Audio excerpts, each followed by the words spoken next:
നമ്മൾ ചിന്നമലയ്ക്ക് പോവാണ് കേട്ടോ. ചിന്നമലയ്ക്ക് പോകുമ്പോഴുള്ള കാഴ്ചകളാണ് കേട്ടോ അതൊക്കെ. ഇതാണ് ഞങ്ങൾ പോകുന്ന ബസ് കേട്ടോ, നാഷണൽ. ഇതിപ്പോൾ നമ്മൾ ചിന്നമലയിലെത്തി. ഇതേ വീണ്ടും പോകണം പ്ലെയിൻ. കുറച്ച് സ്റ്റെപ്സുകൾ കാരണം അങ്ങനെ നമ്മളൊരു പള്ളിയിലെത്തും. ഇത്രേ ഉള്ളൂ.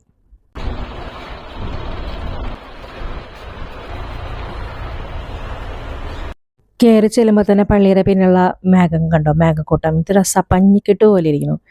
നല്ല അടിപൊളിയായിട്ടില്ലേ.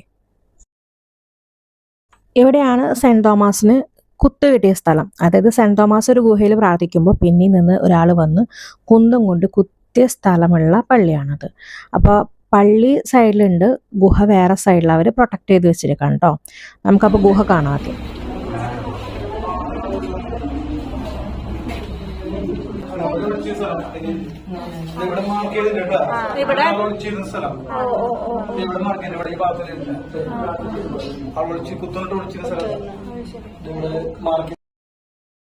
അപ്പോൾ ഇതാണ് ഗുഹ.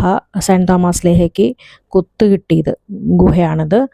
അവിടെ എല്ലാവരും പ്രാർത്ഥിക്കുന്നുണ്ട്. അവിടെ നിന്ന് ഞങ്ങൾ നേരെ പള്ളിയിലേക്ക് വിട്ടു.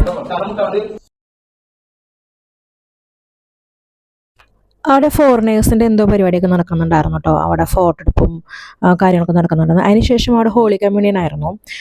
അവിടെ ഒരു പയ്യൻ്റെ ഹോളി കമ്മ്യൂണിയൻ ആയിരുന്നു. ചേട്ടൻ അവിടെ ഫോട്ടോ എടുത്ത് നടക്കുന്നുണ്ട്, കുട്ടികളുടെയും ഒക്കെ ഫോട്ടോ എടുക്കുന്നുണ്ട്. ഇതെനിക്ക് ഭയങ്കര ഇൻട്രസ്റ്റിംഗ് ആയി തോന്നി കേട്ടോ.